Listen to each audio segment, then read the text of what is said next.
Nesta noite, traremos o assunto cujo título é Nossa Postura para com os Opositores da Verdade.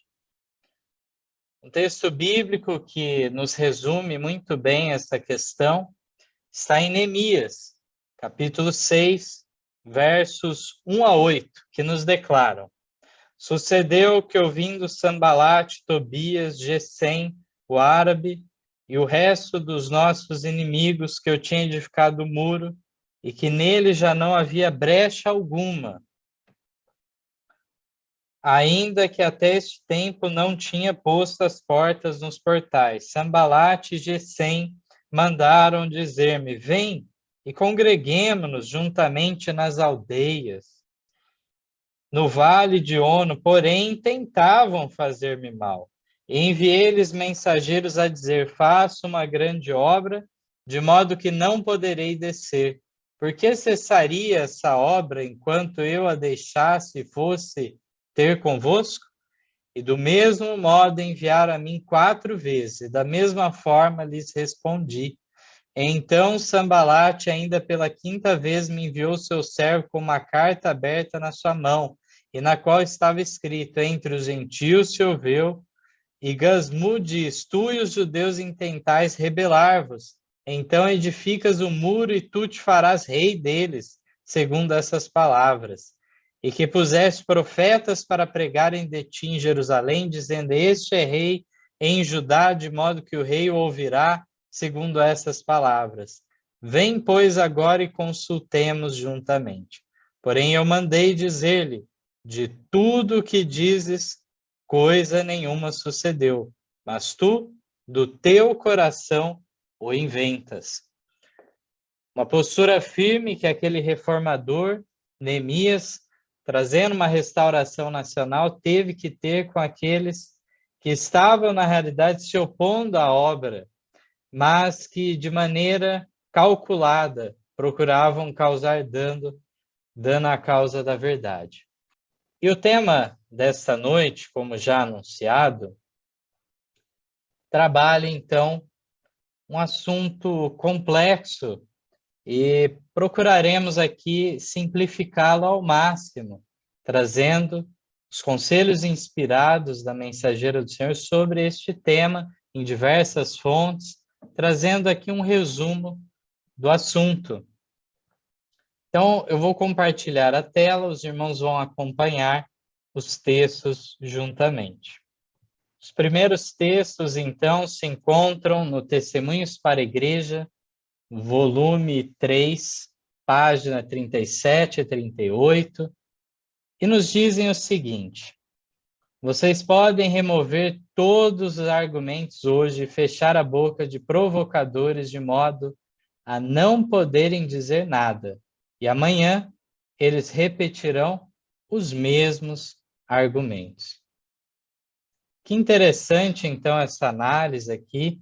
E na continuação diz assim: se homens que se empenham em apresentar e defender a verdade da Bíblia, empenharem-se em examinar e mostrar o engano e inconsistência de homens que desonestamente mudam a verdade de Deus em mentira, Satanás suscitará oponentes suficientes para manter suas canetas constantemente em uso, enquanto outros ramos da obra serão deixados a sofrer.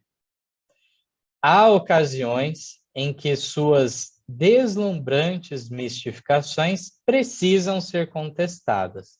Quando este for o caso, isso deve ser feito logo e em poucas palavras, e depois deveríamos prosseguir com o nosso trabalho.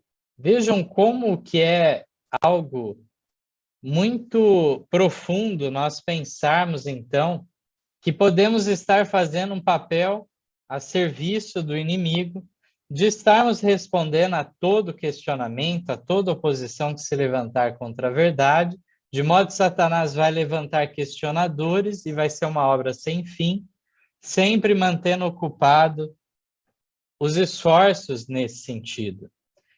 Mas aqui é nos dito que, em alguns casos, pode ser de fato necessário uma resposta. E neste caso, deve ser rapidamente Em poucas palavras, trazida uma resposta e, portanto, em seguida, continuar no trabalho regular, de fato, levando o esclarecimento quanto às verdades para as pessoas que estão sedentas delas. Continuando aqui, temos uma referência então justamente à experiência que vimos no texto trazido antes da oração. Sofreremos a mais árdua oposição da parte dos adventistas que se opõem à lei de Deus. Mas, como os edificadores dos muros de Jerusalém, não nos devemos distrair, nem deter em nossa obra por causa do que os outros dizem, por mensageiros que desejam debate ou polêmica, ou por ameaças intimidantes, divulgação de falsidades, ou qualquer ardil sugerido por Satanás. Nossa resposta deve ser: estamos empenhados em uma grande obra e não podemos descer. Ficaremos por vezes perplexos ante qual caminho tomar a fim de manter a honra da causa de Deus e vindicar-lhe a verdade. Mais uma vez aqui encontramos algo muito sério. No início da obra adventista, haviam aqueles adventistas do primeiro dia, como costumamos falar, que não eram sabatistas, guardadores do sétimo dia da semana como um dia de descanso. E estes eram os mais árduos opositores. Era um grupo majoritário muito maior do que os adventistas sabatistas. E as dificuldades maiores de críticas, falsidades, ameaças e tudo mais vinha justamente destes. Mas aqui é dito que deveríamos adotar uma postura semelhante à de Neemias e os demais edificadores dos muros de Jerusalém. É verdade que muitas vezes podemos ficar perplexos em relação a como agir diante dessas dificuldades, como honrar a Deus, como defender a verdade em certas situações. Devemos buscar sabedoria do alto para tal. Outro texto muito significativo nos diz assim: a maneira pela qual os fariseus procuravam escapar à verdade e afastar a atenção do povo de lições vitais, lançando perguntas que não se prendiam ao assunto, é a que recorre os opositores da verdade em todas as eras. Aqui nós notamos que realmente o objetivo, muitas vezes, ainda mais quando tem uma audiência ao lado, é afastar do povo a atenção para lições vitais. Lançam-se perguntas, questionamentos, que na realidade não têm uma relação direta ou são de menor importância ao tema que está sendo tratado. Diz ainda: Satanás, que é proficiente em todo tipo de arte para a resistência da verdade, sugere aos seus agentes planos pelos quais possam rejeitar o conselho de Deus contra si mesmos. Ele incita os opositores da verdade a iniciar falsos temas, a discutir questões que não são pertinentes, a fim de que os que são condenados e meio convencidos sejam desviados de sua investigação e aceitação da verdade.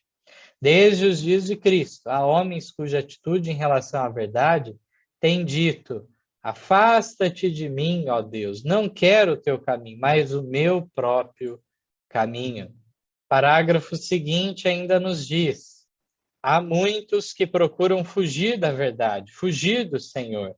Se perceberem que são apresentados argumentos que vão derrubar a opinião que mantém, se veem a possibilidade de se convencerem de alguma verdade que não defenderam e de que podem ser obrigados a de sua resistência a cederem à verdade, imediatamente fogem da influência de seus promotores para que ainda possam andar nas faíscas do seu próprio fogo. Mas o Senhor declara dessa classe: em tormento jazereis.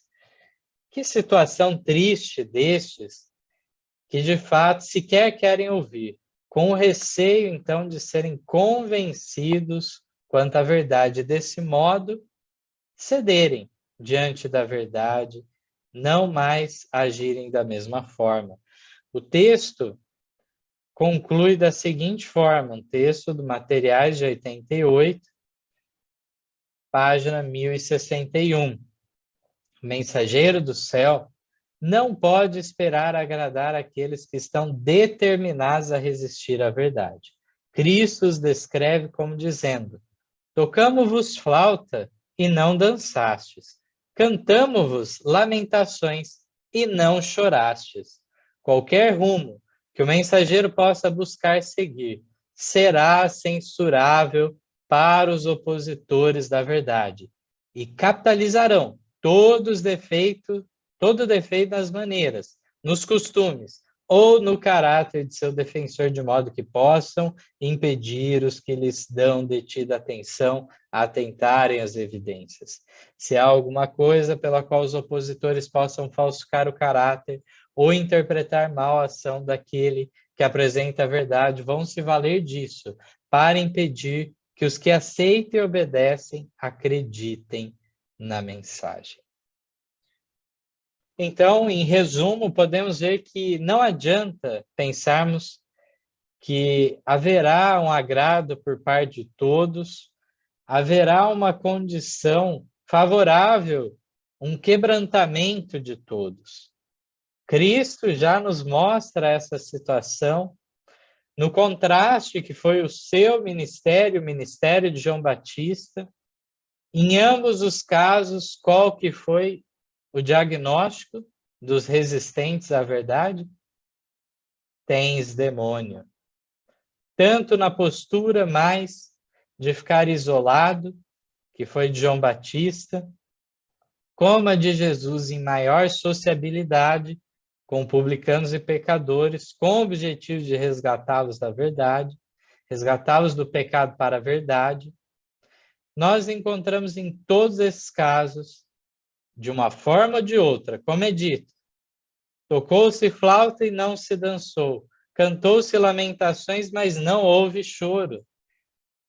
Qualquer que fosse o rumo, se tiraria proveito disso. Aqui diz muito claro.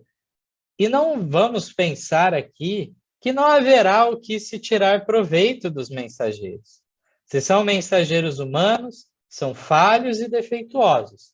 E é dito que vai se procurar explorar ao máximo defeitos nas maneiras, nos costumes ou no caráter.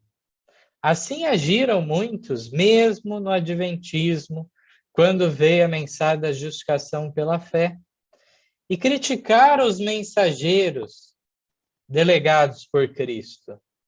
Viram defeitos assim assado, mas, em resumo, a mensageiro do Senhor nos fala, neste período, de que mesmo que esses homens viessem a se afastar da fé, viessem a desanimar, isso não deveria ser imputado como algo contra a mensagem que eles estavam trazendo. Então, devemos estar muito atentos a isso e separar o mero instrumento humano, que tem as suas falhas, seus defeitos, e a mensagem celestial pura e santificadora. Possamos perceber isso, mas para além disso, do que pode se explorar nas falhas, se diz então falsificar ainda o caráter, interpretar mal a ação destes, de modo então a realmente aí já parte para uma outra área de falsificação realmente de situações, de atitudes, de palavras sendo tiradas de contexto ao bel prazer. Continuando neste tema, os textos a seguir nos falam, então, em relação a essa situação do debate, da discussão que muitas vezes se apresenta. E diz assim: nossos pastores não devem desafiar e provocar debate. Que o desafio venha daqueles que se opõem à verdade de Deus. Não teremos tal iniciativa. As pessoas que gostam de ver adversários em combate talvez clamem por discussões. Outros que têm o desejo de ouvir as provas de ambos os lados podem incitar debates com os mais sinceros motivos, mas sempre que eles forem evitáveis, evitem-se. Há abundante conselho em relação aos debates na pena de Ellen White. Aqui estamos trazendo um breve resumo. E realmente sempre a tônica é esta: se tiver como se evitar, que se evite. A menos que a verdade consiga ser manifestada de maneira clara, categórica, pode, então, o resultado final ser pior do que antes do debate. Havia, na época, como ela diz, muitos daqueles que confiavam na sua argumentação como fosse o suficiente para ganharem o debate. E ela diz que não deveria haver esse tipo de autossuficiência. E, em muitos casos, então, houve a perda da verdade por conta justamente da falha dos instrumentos em manifestarem corretamente ou de fato por terem se colocado num ambiente desfavorável que seria impossível realmente uma vitória em favor da mensagem celestial. Vemos que muitos queriam, então, com a certeza da sua fé, a convicção de que estavam do lado certo, desafiavam aos demais. E ela fala que não deveria ser feito isso, que o desafio venha da parte dos que se opõem à verdade de Deus. É dito também um detalhe que é importante, que de fato pessoas até mesmo sinceras, não apenas os insinceros, as torcidas organizadas, digamos assim, mas há aqueles com sinceros motivos que gostaria, sim, de ouvir um debate entre ambas as partes. Mas este deve ser orientado também que muitas vezes este não é o melhor caminho a ser seguido. Ainda é dito mais sobre este tema. Diz assim: em virtude dos homens que nele se empenham, poucos são os debates que se podem realizar sobre base sã. Então, o que a mensageira do Senhor está nos dizendo aqui? Em virtude das pessoas que se envolvem em tais debates, começa-se não debater mais, não se debatem mais ideias. Olha a continuação do texto. Dão-se frequentemente agudos golpes, permitem-se ataques pessoais e muitas vezes ambas as partes descem ao sarcasmo e ao humorismo. O amor às pessoas perde-se em face de um desejo maior, o da supremacia. Profundo e amargo preconceito, eis tantas vezes o resultado. Um ponto seríssimo aqui, então, vemos neste texto. Não é uma discussão séria, solene, com respeito às coisas santas. Temas, então, que envolvem o destino de almas para a perdição eterna ou para a salvação eterna. Mas, então, se envolvem ataques pessoais, e mesmo aquele que está defendendo a verdade, por se acostumar àquele ambiente, acaba o quê? Dando troco, como dizemos. Usando da mesma moeda, retrucando dessa forma. E aí o caminho de sarcasmo, humorismo, realmente não é aquele que Deus aprova. Mais adiante aqui, em outro texto, é dito que o procedimento de Cristo ao tratar com o adversário deve nos ser um exemplo, para que em todas as relações com os outros façamos contra alguém, jamais façamos contra alguém uma acusação injuriosa. Muito menos devemos empregar aspereza ou severidade para com os que podem estar tão ansiosos como nós para saber o caminho reto. Que maravilhoso aqui, então, essa cautela que devemos ter.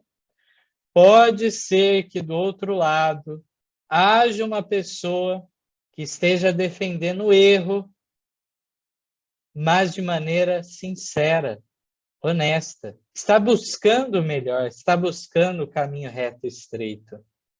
Também pode-se dar o caso de nós mesmos sermos o quê? Essa pessoa que na sua sinceridade está na defesa de uma mentira. E um trato correto, semelhante ao de Cristo, não em acusações e injúrias, poderá então remover o véu, a cegueira espiritual naquele ponto. Diz mais ainda na sequência do mesmo texto: os que foram educados na verdade por preceito e exemplo devem ter grande tolerância com os outros que não tiveram conhecimento das Escrituras, senão através das interpretações dadas por pastores e membros da igreja e que têm recebido tradições e fábulas como se fosse a verdade presente. Ficam surpreendidos ao ser-lhes apresentada a verdade, para eles uma nova revelação, e não suportam que lhes seja apresentada logo no princípio toda a verdade, em seu caráter mais admirável. Tudo lhes é novo e estranho, e totalmente diferente daquilo que ouviram de seus pastores, e são propensos a crer no que os pastores lhes disseram. Então, devemos nos colocar no lugar das demais pessoas, enxergarmos a condição delas. Muitas vezes não tiveram a oportunidade até hoje de um estudo individual, pessoal, aprofundado de cada doutrina, e não meramente seguir as interpretações correntes das denominações, dos ministros, tal como defendem os teólogos e assim por diante. Mas, pessoalmente, buscar este conhecimento. Devemos, então, o conselho é o quê? Ter grande tolerância para com tais pessoas. Ridicularizar a posição mantida pelos que estão em erro não lhes abrirá os olhos cegos, nem os atrairá para a verdade. Deveria ser óbvio este ponto, mas vale aqui, mais uma vez, a ênfase do conselho inspirado. O fato de que o povo de Deus, que conhece a verdade, haver fracassado em cumprir seu dever de acordo com a luz oferecida na palavra de Deus, torna necessário que tomemos mais cuidado a fim de que não venhamos a ofender os descrentes antes que tenham a oportunidade de ouvir as razões de nossa fé em relação ao sábado e ao domingo. Que profundo, então, mais este conselho que encontramos. Nos fala que, de fato, o povo escolhido de Deus, chamado para ser depositário da lei, da tríplice mensagem angélica, tem falhado, não tem andado à altura da luz oferecida. Deste modo, haverá muitas coisas que poderão ofender aqueles de fora.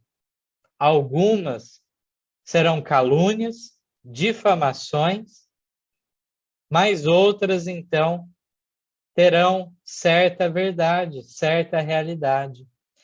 E neste caso devemos humildemente reconhecer que muitos escândalos já ocorreram no meio, então, do povo de Deus, de modo geral, e deste modo devemos entender que devemos ter uma postura humilde em todo o tempo, e que assim Deus abra a oportunidade para estes ouvirem as razões de nossa fé, independentemente desses entraves, desses maus exemplos que possam ter ocorrido ao decorrer da história. Aqui nós vemos que é difícil muitas vezes alcançar, mas que Deus nos dê essa chance de abrir a mente de muitos. Um ponto fundamental de termos consciência é em relação a este fato. É importante que, ao defender as doutrinas que consideramos artigos fundamentais da fé, nunca nos permitamos o emprego de argumentos que não sejam inteiramente retos. Eles podem fazer calar um adversário, mas não honram a verdade. Devemos apresentar argumentos legítimos, que não somente façam silenciar os oponentes, mas que suportem a mais acurada e perscrutadora averiguação. Não basta estarmos do lado certo. Não basta acharmos que estamos defendendo a verdade e agora todo expediente pode ser utilizado. Os fins justificarem os meios. Aqui deve ter uma seriedade em cada argumento que for apresentado. Se não for inteiramente reto tal linha de raciocínio, que se descarte esta linha de raciocínio. De nada adiantará palavras de efeito, algo do gênero que venha calar um adversário num debate, numa discussão. Isso não é honrar a verdade. Mesmo passado, então, aquele momento, os nossos pontos apresentados devem o quê? Suportar toda a investigação. A verdade, ela nunca perde em nada com o exame mais aprofundado dela. Desejar de todas as nações, 353, nos fala assim: os servos de Cristo não devem agir segundo os naturais ditames do coração. Precisam de íntima comunhão com Deus a fim de que, sob provocação, o próprio eu não sobressaia e despejem uma torrente de palavras inconvenientes, palavras que não são como orvalho ou como a chuva suave que refrigera as ressequidas plantas. É isto que Satanás quer que façam, pois são estes os seus métodos. É o dragão que está irado, é o espírito de Satanás que se revela em zanga e acusação. E o espírito que se conserva manso em face da provocação dirá mais em favor da verdade do que o fará qualquer argumento, por mais vigoroso que seja. Os que são lançados em conflito com os inimigos da verdade tendem a enfrentar não somente homens, mas Satanás e seus instrumentos. Lembrem-se eles das palavras do Salvador: eis que vos envio como ovelhas ao meio de lobos. Lucas 10:3. Descansem no amor de Deus, e o espírito permanecerá calmo, mesmo quando pessoalmente maltratados. O Senhor os revestirá de divina armadura. Seu Santo Espírito há de influenciar a mente e o coração, de modo que a voz não se lhes assemelhe ao uivo dos lobos. Há uma distinção entre os defensores da verdade e os defensores da mentira. Para os que estão com engano, toda prática ela é aceitável. Vemos que um espírito irado, zangado, acusações se adequa mais àquele que é o acusador de dia e de noite de nossos irmãos. Satanás que procura sempre nos acusar diante de Deus e dos anjos. Aqui encontramos realmente a necessidade de autocontrole, não seguir a nossa tendência natural. E, sob provocação, conseguir, então, manter a calma e não dizer palavras inconvenientes que vêm, então, a causar males. Aqui é dito que este exemplo dirá mais em favor da verdade do que qualquer outro argumento que venha a ser apresentado. Temos que ter uma noção que é uma luta espiritual. E mesmo aqueles que muitas vezes, em determinado momento, servem de instrumentos para o inimigo, podem sair dessa condição. Nós mesmos, pode ser que em algum momento fomos usados pelo inimigo para tirar uma pessoa do sério, para incomodá-la. E isso, então, devemos meditar, que a nossa postura deve ser diferente, não como a dos lobos. Aqui é dito que a forma que será apresentada a verdade, até mesmo a nossa voz, não terá qualquer semelhança ao uivo dos lobos. E para concluirmos, temos aqui o texto do Obreiros Evangélicos 105, belíssimo texto que nos dá essa promessa: ajoelhai-vos diante de Deus e insisti com ele para que vos dê compreensão da sua palavra. Estais certos de conhecer os verdadeiros princípios da verdade. E depois, ao enfrentar os oponentes, não o fareis em vossas próprias forças. Um anjo de Deus se achará a vosso lado, para vos ajudar a responder a qualquer pergunta que vos seja dirigida. Possamos agir dessa maneira, buscar a Deus sabedoria, agirmos de acordo, em humildade, aprendendo cada dia mais do nosso mestre manso, e deste modo, realmente, no momento da dificuldade, no momento em que a verdade deve ser vindicada de alguma maneira, as palavras certas brotem dos nossos lábios, que realmente aquilo que será uma palavra temperada com sal de maneira agradável venha e atinja as mentes dos ouvintes, e até mesmo esta resposta branda possa desviar o furor dos oponentes. Que esses opositores da verdade possam ser alcançados através de tal atitude. E que sempre mantenhamos essa posição, que se porventura for eu o que estiver errado em posição de estar defendendo um engano, que o Senhor me dê esclarecimento. Me dê iluminação do alto para discernir e aprender, mesmo daquele que muitas vezes eu possa achar que não seja possível, mas que possamos aprender até da mais singela criança verdades espirituais. Essa é a mensagem que eu gostaria de trazer nessa noite. Agradeço por essa oportunidade concedida a mim por Deus e que cada dia mais avancemos nessa caminhada em direção a uma santidade especial para alcançarmos a cidade celestial. Amém.